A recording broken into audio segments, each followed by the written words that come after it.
할렐루야. 여러분 사랑하고 축복합니다. 볼륨을 조금만 높여주세요. 하나님이 여러분 한 사람 한 사람을 귀하게 여기시고 사랑하고 축복하는 줄로 믿습니다. 지난 목요일부터 저는 어제까지 2박 3일 동안에 상주 열방센터에 있는 이제 그 장년부 시니어 선교 캠프에 다녀왔습니다. 우리 장로님 두 분을 비롯해서 한 20여 명이 참석을 했는데 많이 못 갔지만은 또 은혜도 많이 받고 또 열심으로 찬양도 하고 말씀도 들었습니다. 또 한편으로는 훈련의 시간이었다고 생각이 됩니다. 아침 7시부터 예배가 시작되면은 밥 먹는 시간만 빼고는 밤 12시까지 계속 한 자리에 앉아서 찬양하고 말씀 듣고 기도하고를 반복하였습니다. 저녁 마지막 시간에 최바울 선교사님 시간에는 그 시간표에는 9시부터 11시까지 되어 있는데 이 최바울 선교사님은 시작하는 시간은 있는데 끝나는 시간은 없더라고요. 11시 반이나 되어서야 끝나면 또 찬송하고 기도하다 보면 12시가 다 되는 것입니다. 우리 최광실 집사님이 함께 참석했는데 저는 가기 전에 최 집사님이 그 시간적으로 또 그 환경에 잘 적응할 수가 있을까 하는 생각을 했었는데 건강적으로. 근데 얼마나 어린아이처럼 막 뛰고 같이 찬양하고 열심히 같이 참석했는데 그것이 하나님의 복이고 하나님의 은혜인 줄로 믿습니다. 그렇게 살아야 내가 복을 받고 내가 건강하고 우리 자녀들이 복된 삶이 되는 줄로 믿습니다. 중간에 또 이 최바울 선교사님은 제일로 똑똑하고 그분이 서울대 나오고 책도 한 80권 썼으니까 굉장히 똑똑한데 강의는 모르겠어요. 저에게 있어서는 제일로 지루하고 재미가 없는 강의였습니다. 중간에 나갈 수도 없어요. 왜냐하면 3,000명이 쫙 앉아 있어가지고 그 옆에 앉아 있으니까 어떻게 나갈 수도 없어요. 이번에 경험하고 돌아오신 분들은 은혜도 많이 받았지만은 우리 교회에서 1시간 예배 드리는 것은 아주 가벼운 것이죠. 제가 주일날 말씀 전하는 걸 보니까 우리 영상에서 제가 한번 또 듣고 보니까 그 시간이 나오는데 보통 35분에서 플러스 마이너스 5분입니다. 길면 설교가 한 38분, 40분, 짧으면 32분입니다. 최바울 선교사님에 비하면 눈 깜짝할 차입니다. 이번에 선교 다녀오신 분들은 가슴 뜨거운 비전을 가지고 와서 감사합니다만 또 이번에 못 다녀오신 분들은 다음에 또 다녀오시면 됩니다. 다음에 또 제가 다 한 번씩 보낼 겁니다. 예나 지금이나 사람들은 기적적인 사건에 관심이 많습니다. 예수님 당시에도 수많은 사람들이 주님을 따라다니는 것은 사실 그분의 말씀을 듣기 위해서 다닌 게 아니에요. 물론 예수님의 말씀에 재미가 있고 은혜가 되었지만은 그분의 말씀 때문이 아니라 그분의 행하시는 기적과 능력과 은사 때문이었습니다. 앉은 뱅이가 일어나고 소경이 눈을 뜨고 죽은 자가 살아나는 것을 현장에서 여러분 보세요. 예수님이 어디 데리고 가가지고 기도해서 살린 게 아니고 많은 사람들이 보는 가운데 주님께서 눈을 뜨게 하고 앉은 뱅이가 일어나고 죽은 자가 살아나는 것을 사람들이 막 보니까 온 지역에 소문이 다 나니까 주님을 따르는 사람이 수백 명, 수천 명, 나중에 수만 명이 넘었습니다. 예수님이 수많은 기적을 행하시고 능력을 나타내셨지만은 그 기적이 목적은 아니었죠. 능력을 행하는 것이 예수님의 사역의 목적은 아니었습니다. 그러나 주님은 그것을 통해서 당신이 메시아 되시고 당신이 우리의 구원자 되심에 분명한 사인과 표적을 우리에게 보여주시기를 원했던 것입니다. 오늘도 봉독한 요한복음 6장 말씀에는 베세다 광야에 빈들에 많은 사람들이 모여 있었습니다. 주님은 사람들을 피해 좀 한적한 곳으로 가서 쉬기를 원하셨는데 그래서 예수님은 좀 고요하게 하나님과 교제하는 시간을 보냈는데 사람들이 하도 따라다니니까 그래서 배를 타고 건너편으로 건너갔는데 사람들이 예수님의 동선을 미리 파악하고 소문이 났습니다. 야, 예수님이 저 베세다 들로 올 것이다. 그래서 사람들이 다 모이기 시작했습니다. 수백 명이 모이고 수천 명이 모였는데 보니까 남자의 숫자만 5천 명이 되었습니다. 아마도 남자의 숫자만 셌으니까 여자하고 아이들까지 합하면은 대략 한 2천 명, 2만 명 가까이 되지 않았을까 하는 생각이 들어요. 예수님이 행하시는 기적과 병고침을 바라고 따라온 사람들입니다. 주님의 말씀을 열심히 재미있게 듣고 있었는데 날이 저물어 가고 있었습니다. 그리고 거기는 빈들이었습니다. 베세다 광야는 제가 가보니까 위로는 골란고원이 있어요. 골란고원. 그 시리아 지역에 골란고원이 있고, 그 다음에 동쪽으로는 갈릴리 바다가 있는 그 사이에 갈대가 많은 그런 빈들이었습니다. 거기는 사람들이 많이 살지 않습니다. 해가 저물어 오고 있었지만은 배는 고프고 이 사람들은 돌아갈 줄을 몰랐습니다. 제자들이 걱정이 되었습니다.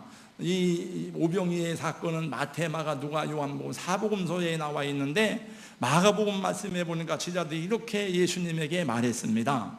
주님, 때가 저물어 가매 이 사람들은 이곳은 빈들이고 여기 식당도 없는데 두루 보내어서 촌과 마을로 가서 무엇을 사 먹게 하소서, 이렇게 제자들이 말했습니다. 그랬더니 주님이 말씀하시기를 너희가 먹을 것을 주어라. 참 기가 막힌 말입니다. 말이 안 되는 소리입니다. 우리가 무슨 수로 이 사람들을 먹이냐 하는 것입니다.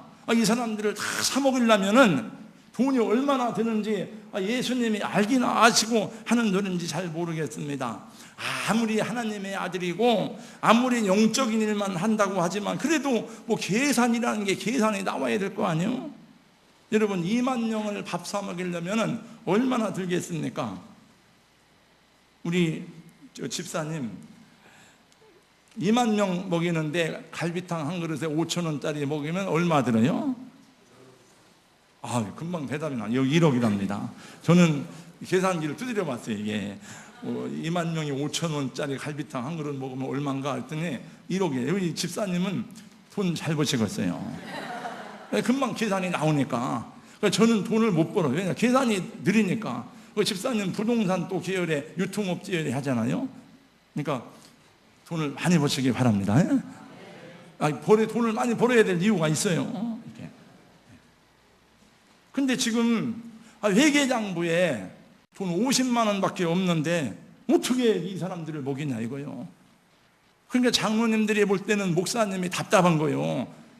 교회 계산을 해봐야지. 목사님은 보니까 교회 재정 계산도 안 하고 자꾸 뭐를 하려고 하니까, 그래서 원래 목사님들하고 장로님들은 사이가 갈등이 많아요. 왜? 목사님들은 돈 계산을 할 줄 몰라요.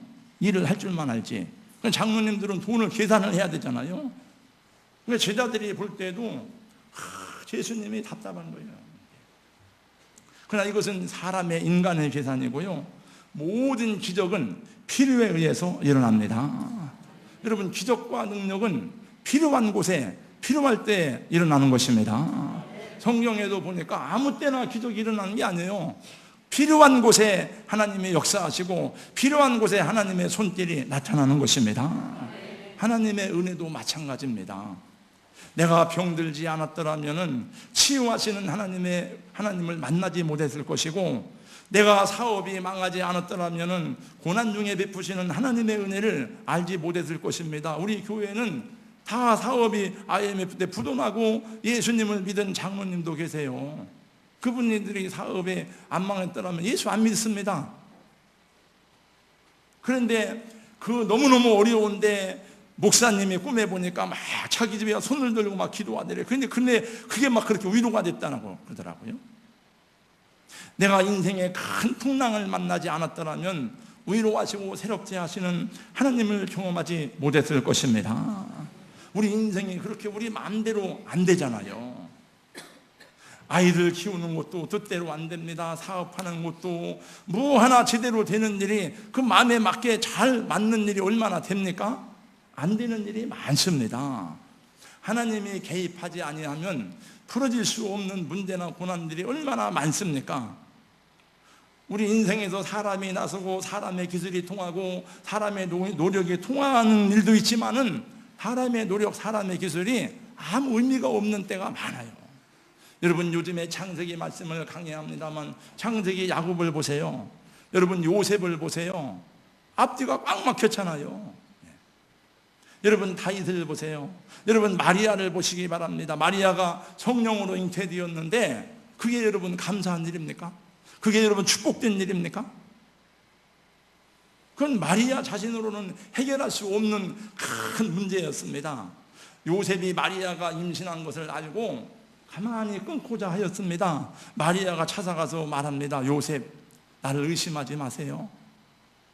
나는 성령으로 잉태된 겁니까? 그 요셉이 여러분 그게 믿어집니까? 그건 해결이 안 됩니다. 하나님이 개입하셔야만 해결이 되는 것입니다. 저도 목회를 하다가 보니까 개척할 때부터 하나님이 아니면 해결할 수 없는 일이 얼마나 많이 있는지 모릅니다. 지금도 있어요. 지금도. 그래서 다 내려놓고 주님 때 의탁하지만 그래도 한편으로는 근심이 되죠. 그래서 우리는 믿음으로 행해야 되고, 하나님의 도우심을 구해야 되고, 하나님의 능력을 찾아야 되고, 그래서 엎드려 기도할 때에 그 순간이 주님을 경험하고 주님을 만나는 시간이 되는 줄로 믿습니다.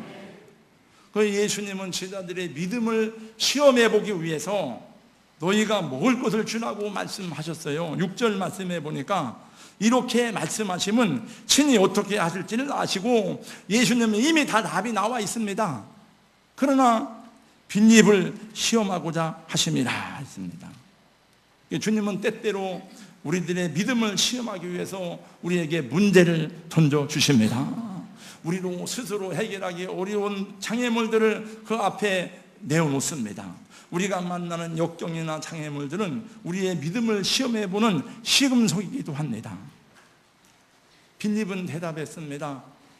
주님, 이 사람들로 하여금 조금씩만 먹게 할지라도 200데나리온의 떡이 돈이 필요합니다. 빈입의 계산은 정확합니다. 이성적이고 합리적입니다. 그러나 주님이 원하시는 것은 그게 아니었습니다. 그들의 믿음을 보기를 원하신 것입니다. 근데 그때의 안드레가 보리떡 5개하고 물고기 2마리를 가지고 주님께 왔습니다. 이 보리떡과 물고기 어디서 난 것입니까? 이것은 한 어린아이가 내놓은 것입니다. 그때는 굉장히 가난했어요. 다. 그 부모들이 도시락을 싸주고 싶어도 도시락을 싸줄 수가 없어요.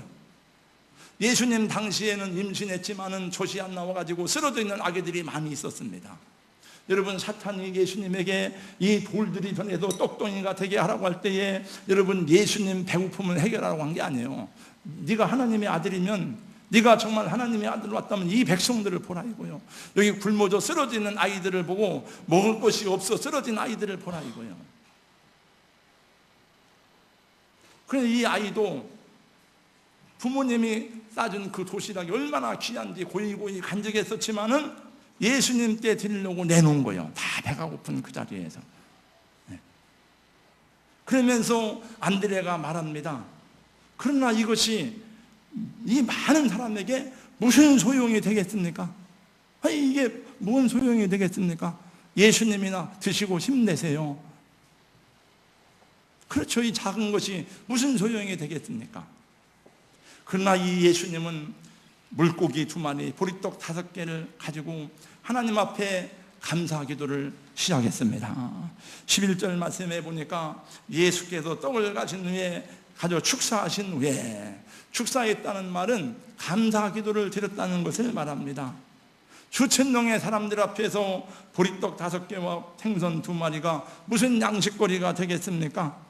그러나 주님은 그것을 놓고도, 작은 것을 놓고도 감사했습니다. 이 보잘것없는 것까지 가운데 그것을 감격했습니다. 어린 나이 하나의 헌신이 예수님의 마음을 감동시킨 것입니다. 주님은 이렇게 아름다운 마음을 가진 어린 나이 하나를 보면서도 감동하였습니다. 이렇게 작은 보리떡이었지만은 하나님께 감사하며 기도하였습니다. 사랑하는 성도 여러분, 범사에 감사하시기 바랍니다. 여러분, 작은 것도 감사할 줄 아는 하나님의 사람이 되시기를 바랍니다. 여러분, 작은 것으로부터 감동받기를 예수님의 이름으로 축복합니다. 순종도 작은 것부터 하는 거예요. 감사도 작은 것부터 할 줄 알아야 되는 겁니다. 거기서부터 행복이 나오고 거기서부터 하나님의 기적과 하나님의 은혜가 창출되는 것입니다. 여러분은 나비 효과라는 말을 다 아실 것입니다. 나비 효과의 이론은 미국의 기상학자인 에드워드 로렌츠가 1961년에 기상 관측을 하다가 발견해낸 원리로 훗날 물리학에서 카오스 이론의 토대가 된 중요한 이론이 되었습니다. 그걸 다 설명할 수가 없지만은, 예를 들어서 북경에서 나비 한 마리가 날개짓을 했는데 이것이 계속 파장을 일으켜가지고 미국에서 허리케인이 된다는 이론이에요. 작은 변화가 결과적으로 엄청난 변화를 초래할 수 있다는 것을 말하는 것입니다. 오늘날 세계화 시대에서는 나비 효과라는 이론이 가장 잘 맞아떨어지고 있다고 합니다. 여러분, 작은 것에 감사하는 것이 큰 기적을 낳을 수가 있는 것입니다. 여러분, 고난 중에, 역경의 때에 감사하는 것이 하나님의 놀라운 은혜를 경험하는 수단이 되는 것입니다. 오늘이 맥주 감사주일인데, 맥주절은 하나님이 명령하신 세 가지 절 중에 하나입니다. 하나님이 명령하신 세 가지 절기가 뭡니까? 한번 저를 따라서 해주세요. 유월절, 맥주절, 추장절입니다. 이 세 절기는 이스라엘의 모든 사람은 다 나와서 예루살렘에서 하나님 앞에 예배를 드리고 제사를 드리고 이 절기를 지킬 것을 명령받았습니다. 하나님이 말씀하길 분명히 너희가 이 절기를 잘 지키는 자에게 복을 주신다고 약속하셨는데, 이 절기 속에는 하나님을 향한 경배와 찬양과 하나님의 구원을 기억하는 놀라운 은혜가 그 안에 들어있기 때문에 그렇습니다. 그래서 원래 맥주절은 이게 복된 날입니다. 이날은 곡식을 수확하는 절기가 되어 곡식을 추수하면 그 첫 열매를 하나님께 바치는 날입니다. 출애굽기 23장 16절 말씀해 보니까 맥주절을 지키라. 이는 네가 수고하여 밭에 뿌린 것에 첫 열매를 거두매니라. 우리 주님을 믿는 모든 사람은 나의 모든 생명의 주권이 하나님께 있음을 고백하고, 나의 모든 소유와 나가 살아가고 내가 호흡하고 숨쉬는 까지도 하나님의 은혜라고 고백하고 찬양하며 우리를 영원한 길로 인도하실 주님을 노래하고 주님을 경배하고 있습니다. 그렇다면 하나님께서 이렇게 하나님 햇빛과 비를 주셔서 내가 농사를 지고 내가 땀 흘려 수고했지만은 하나님 이렇게 수확할 수 있도록 은혜 주시니 감사합니다. 하나님 우리 손으로 일할 수 있도록 건강 주신 것 감사합니다. 하나님 열매를 맺게 하신 것 감사합니다. 모두가 다 하나님의 은혜입니다. 그리고 하나님께 곡식의 첫 번째 단을 드리는 것입니다. 잠언서 3장 8절 말씀해 보니까 한번 저를 따라서 해주세요. 내 재물과 내 소산물에 처음 익은 열매로 여호와를 공경하라. 너의 재물과 너의 소산에 처음 익은 것으로 하나님을 공경하라는 것입니다. 우리 교회 어떤 청년들 중에는 대학을 졸업하고 직장에 들어가서 첫 월급을 탔는데 그 첫 번째 월급을 하나님께 바치는 청년들이 있어요. 작년에도 그런 청년들이 나오고 금년에도 그런 청년들이 2명이나 나왔습니다. 저는 생각할 때 너무 귀한 것 같아요. 왜냐하면 여러분, 내가 평생 중학교, 고등학교, 대학교 졸업하고 가서 직장 들어갔는데 첫 번째 월급이 얼마나 귀합니까? 부모님께 감사해서 부모님 선물 사드려야 되고, 자기를 도와주고 자기를 이렇게 여러 가지로 기도해 준 사람들, 자기 후원한 사람들에게 감사해야 되는데 어떻게 그것을 다 그대로 하나님께 드릴 수가 있습니까? 그러나 믿음이 있는 사람은 하나님께 기쁨으로 드리게 되니 하나님이 그것을 기꺼이 받으시고 하나님의 은혜를 주시는 줄로 믿습니다. 우리 청년들 가운데 하나님께서 그런 은혜를 주시고 그런 놀라운 믿음의 지혜를 주신 것이 얼마나 감사한지, 지난 6월 29일자 한국일보 경제란에 보니까 이런 제목의 기사가 나왔습니다. 명품 기업 1만 클럽 만들자, 기업도 직원도 글로벌 청년으로 란 기사에 우리 교회의 청년이었던 요 성가대에서 성가대원으로 하다가 했던 이그린 자매가 나왔습니다. 거기 보니까 이런 기사의 내용이었습니다.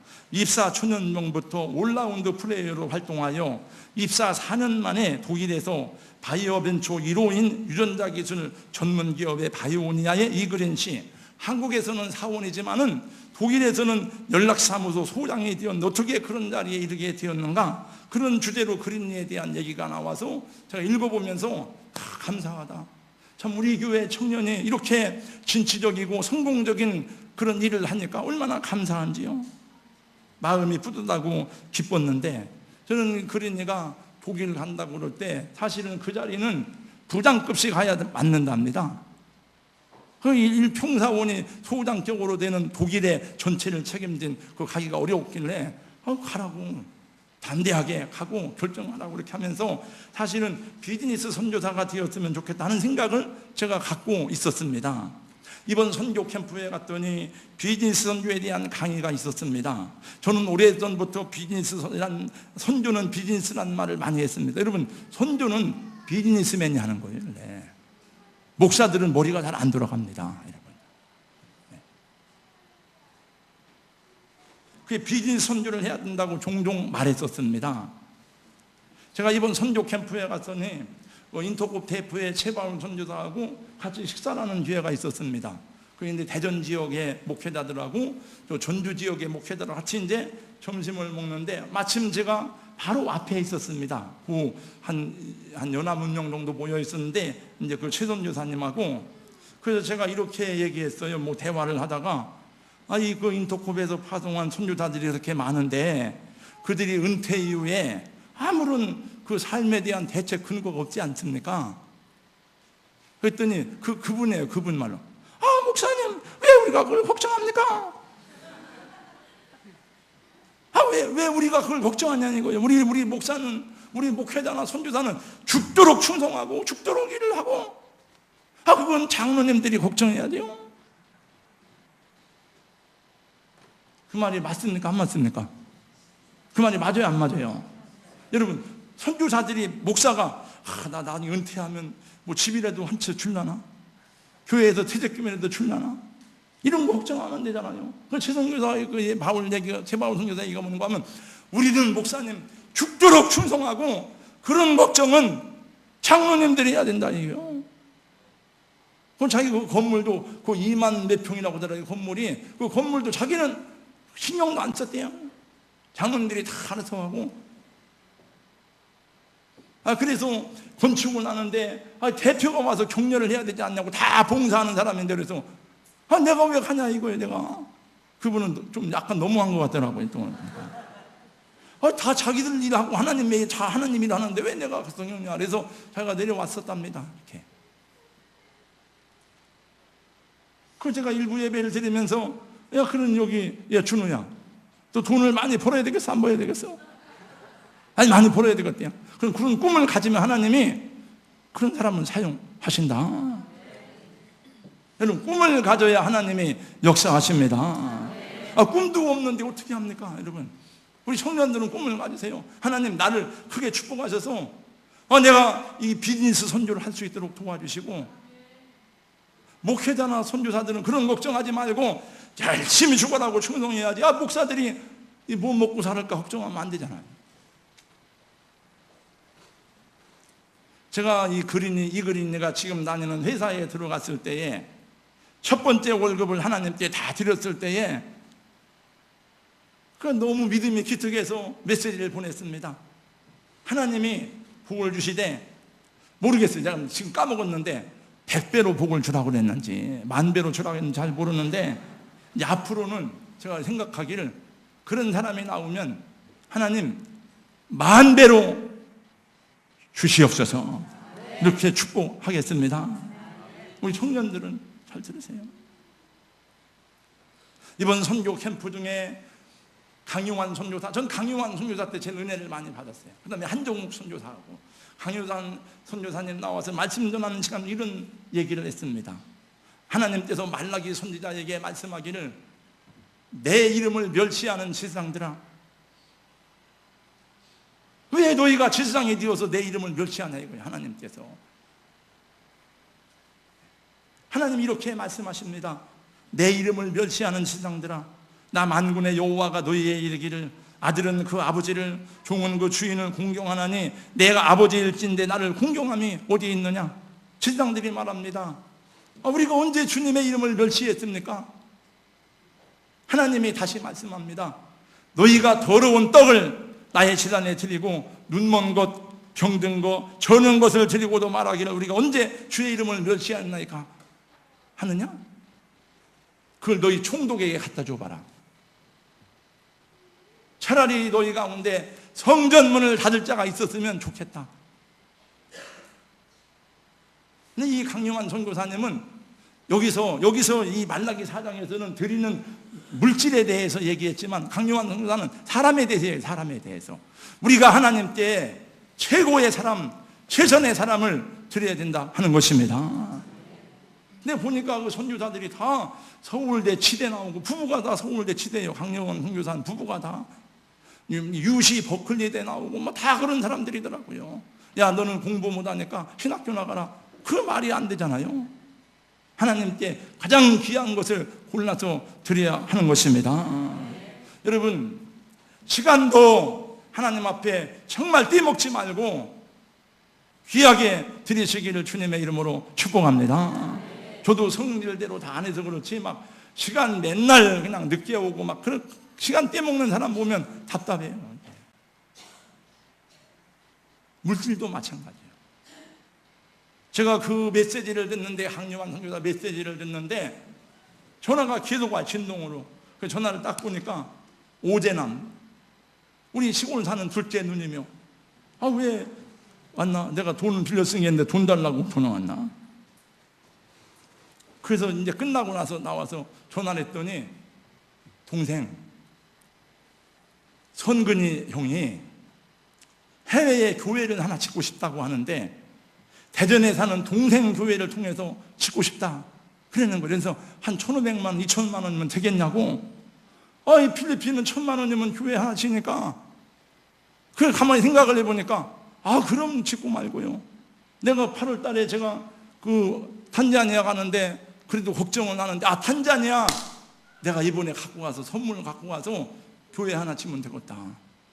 그 생각이 딱 맞아요. 하나님이 참 얼마나 일 주는지. 근데 그 오선근 형님은 기적입니다. 그분은 맨날 농사만 있는데 얼마 전에 시험 들어서 교회도 안 나갔어요. 교회 집사님인데, 옥금리 교회인데, 합덕에. 근데 몸이 아파가지고 병원에 갔는데 간암 말기에 걸린 거예요. 제가 아마 얘기했을 거예요. 그래서 새벽 기도 나오는 분에게 부탁했습니다. 몇 달 전에 제가 가서 신방을 갔어요. 가서 제 아내하고 가서 예배를 막 드리고 막 성령 충만 가족들이 모여서 하고, 그 다음에 이 책을 제가 사갖고 가서 했습니다. 형님, 이 책을 읽고 이 책대로 해가지고 선포해서 나은 사람이 많습니다. 형님, 예수님 믿고 확실하게 믿고 이 책대로 해서 매일 하루에 한 번씩 한 과씩 선포하고 끝나면 또 하고 또 하고 해서 하세요. 제가 이렇게 얘기를 했어요. 그랬는데 지금 그때는 누워 있었는데 지금 일어나서 막 걸어 다녀요. 네. 그리고 많이 좋아졌답니다. 그랬는데 어떤 마음이 생겼는지 교회를 하나 짓겠다고 그러는 거예요. 이제 이제 누님 전화가 끝나고 제가 전화를 했죠. 형님 참 어떠시냐고. 너무 감사하다고. 내가 한번 동생 교회 이름으로 건축을 하나 하고 싶다. 형님, 다니는 교회 목사님하고 상의해서 그 목사님, 그 교회에 그래도 목사님이 아는 선교주가 있을 겁니다. 그 목사님 통해서 교회를 지십시오. 만약에 목사님하고 상의해서 할 데가 없다 그러면 저에게 연락을 해주세요. 제가 잘했죠? 그게 원리입니다, 여러분. 만약에 그분이 알면은, 목사님이 알면은 서운하겠어요. 얼마나 서운하겠어요. 관계가 안 좋아지잖아요. 교회도 일을 하는 원리가 있습니다. 감사절기는 왜 감사해야 하는지, 무엇이 감사한지를 하나님이 배우고 깨닫게 하는 거예요. 일부러라도 하나님께서 배우고 깨닫히는 거예요. 우리 아이들도 자꾸 야 괜찮아 막, 그리고 우리 부모들이 희생만 하면 안 되고 가르쳐야 돼. 애들도 어떻게 섬기는지를 가르쳐야 돼. 사랑하는 성도 여러분, 어떤 환경에서라도 감사의 영성을 잃어버리지 않는 하나님의 사람이 되시기를 축복합니다. 물은 언제나 위에서부터 흐르지 밑에서 위로 흐르지 않습니다. 그리고 정말 하나님 일을 하려면은 확실하게 하세요. 확실하게. 뭐 하루 와서 했다가 안 했다가 뭐 했다가 그러지 말고. 제가 그 전에 미국에서 황경애 사모님과 와서 간증했잖아요. 반주하는데 반자매가 미국에서는 2시간이에요. 보통 2시간, 1시간 보통이에요. 우리 종환이도 42마일이요. 교회 가려면. 그러니까 작정 기도할 때는 여기서 천안 가는 거리가 돼요. 마일이 42마일이니까 보통 그 거리 됩니다. 이제 고속도로로 가니까 1시간 정도 돼요. 2시간 와가지고 막 언제든지 반주를 하는 거예요. 그래서 복을 받았다 뭐하다 뭐 그런 얘기는 두 번째 치고, 복을 안 줘도 내가 하나님이 기뻐하는 일이면 하는 거죠. 꼭 복 받으려고만 하는 게 아니고. 물고기 2마리와 보리떡 5개, 어떻게 5,000명을 먹였는지 여러분 상상해 보세요. 주님께서 축사하셨을 때에 막 갑자기 빵이 막 하늘에서 쏟아졌습니까? 그게 아닙니다. 하나 주면 또 하나 생겨나고, 하나 주면 또 하나 생겨나고, 계속. 그래서 5,000명을 먹고 12광주리가 남은 것입니다. 여러분, 그 작은 우물물이 어떻게 온 동네 사람을 다 먹입니까? 우리 시골에서 옛날 그 우물물 먹고 살았습니다. 한꺼번에 한강처럼 막 큰 물을 냅니까? 그게 아니요. 먹고 나면 또 새물이 나오고, 먹고 나면 또 새물이 나오고, 계속 새물이 나오는 것입니다. 근데 제가 나중에 펌프가 생긴 다음에 가서 그 우물을 보니까 개구리도 생기고, 개구리 알 까놓고 올챙이도 있고 온갖 우물들이 다 들어있더라고요. 안 쓰면 냄새나고 썩습니다. 우리 몸도 마찬가지고, 우리 기능도 마찬가지고, 재료도 마찬가지고, 자동차도 안 쓰면 오래 가는 게 아니고 자동차도 써야 돼요. 우리 근육도 계속 써야 되고, 물질도 마찬가지고. 여러분, 영적인 이시도 마찬가지입니다. 기도 안 하면은 기도할 일이 없어. 뭘 기도할 게 뭐 있어요? 열심히 일해서 먹고 살면 되지. 근데 기도를 하면 할수록 하나님이 기도의 범위를 넓혀주시고, 이것만이 아니구나. 내가 우리 누구 위해서 기도해야 되고, 나라 위해서 기도해야 되고, 막 기도할 게 많아지고, 기도의 능력을 주시고, 감사도 하면 할수록 더 감사할 조건을 주시고. 감사할 게 어디 있어요? 지금 이렇게 어려운 때에. 그래 보세요. 하나도 감사할 게 없습니다. 언더우드의 기도문을 읽고 마치겠습니다. 나의 하루는 기적입니다.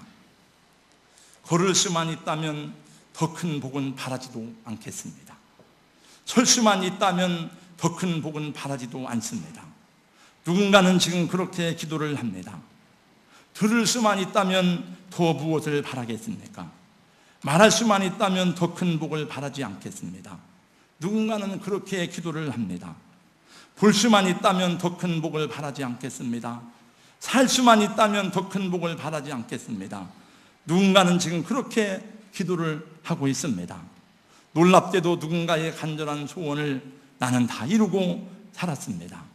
놀랍게도 누군가의 간절히 기다리는 기적이 내게는 날마다 일어나고 있습니다. 나는 어떻게 해야 행복할는지 고민하지 않겠습니다.